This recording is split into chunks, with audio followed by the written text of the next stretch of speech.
ՔՊ-ում նախօրեին ավարտվել է падգամավորության թեկնածուների առաջադրումների ժամկետը։ Այժմ Նիկոլ Փաշինյանը կանգնած է դժվարին ընտրության առաջ, ինչպես կազմել նախընտրական ցուցակը։ Կուսակցությունների մասին օրենքով ցուցակի առաջին 30 հոգուն ընտրում է կուսակցության համաժողովը։ Թեև չկա արգելք, որ բոլորն էլ ընտրվեն համաժողովի 1000 պատվիրակների կողմից, սակայն Փաշինյանն իր նախասիրությունների ու հաշվարկների պատճառով դժվարին կացության առաջ է կանգնել, ուղիներ է որոնում, ինչպես անել, որ եւ չշրջանցի օրենքի պահանջը եւ ձևավորի իր համար ցանկալի ցուցակ, որ օրինակ Լիլիթ Մակունցը կամ Մարիա Կարապետյանն առաջին հորիզոնականներում լինեն, ինչը թիմում բացառում են, եթե համաժողովն ընտրի։ Փոխարենը Ալեն Սիմոնյանը, Տիգրան Ավինյանը եւ ելի մի քանիսը հետին հորիզոնականներում հանգրվանեն, որ այլևս բարձր պաշտոնի չհավակնեն։ Մյուս կողմից ինքը չի կարող միանձնյա ձևավորել ցուցակը, պետք է դրանից հետո պարզաբանի, թե այսինչին ինչու է այս հորիզոնականում գրել, մյուսին ավելի բարձր կամ ցածր։ Անցած 5 շաբթի ԿՊ նախաձեռնող խմբի նիստում հենց այս հարցն է քննարկվել։ Փաշինյանը թիմակիցներին առաջարկել է կարծիքներ առաջարկներ հնչեցնել թեկնածուների ընտրության, ցուցակի ձևավորման հետ կապված, եւ առայժմ որոշում չի կայացրել, թե որ տարբերակն է աշխատելու։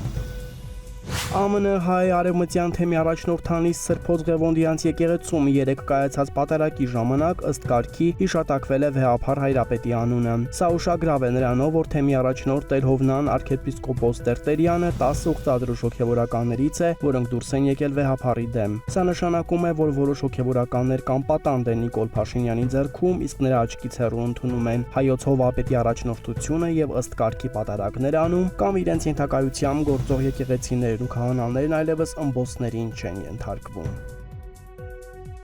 Արցախի թեմի առաջնորդ Վրթանես եպիսկոպոս Աբրահամյանի պահվածքը, որ թողունք է առաջացրել արցախցիների շրջանում։ Հիշեցնենք, նա 10 եպիսկոպոսներից է, որոնք ընդունեցին Նիկոլ Փաշինյանի կրոնը եւ վեհափարի դեմ դուրս եկան։ Արցախցի գործիչներն ուղիներ են որոնում Վրթանես եպիսկոպոսին թեմական առաջնորդությունից զրկելու համար։ Որոշ արցախցիներ առաջարկում էին Արցախի թեմի առաջնորդարանի մոտ բողոքի ցույց անել, սակայն քաղաքական գործիչներն ու Արցախի թեմական խորհուրդը չեն ողջունել։ Կարծում են, որ դրանով կշարունակեն Փաշինյանի սկսած գործը միջամտելով եկեղեցու ներքին գործերին։ Թեմական խորհուրդը 5 ատենապետից կազմված, այդ թվում ԱԳ նախկին նախարար Կարեն Միրզոյանը, մշակույթի նախարար Լեռնիկ Հովհաննիսյանը դիմելու են վեհափարին, որ հրաժարվում են Վրթանես եպիսկոպոսի հոգևոր առաջնորդությունից եւ խնդրում են քայլեր ձեռնարկել։ Քաղաքական դասնել է ուզում վեհափարի հետ հանդիպել նույն պահանջով։ Նրանք 3 օր առաջ հանդիպել էին թեմի առաջնորդին, հորդորել ներողություն խնդրել արցախցիներից, ինչը նա չի արել։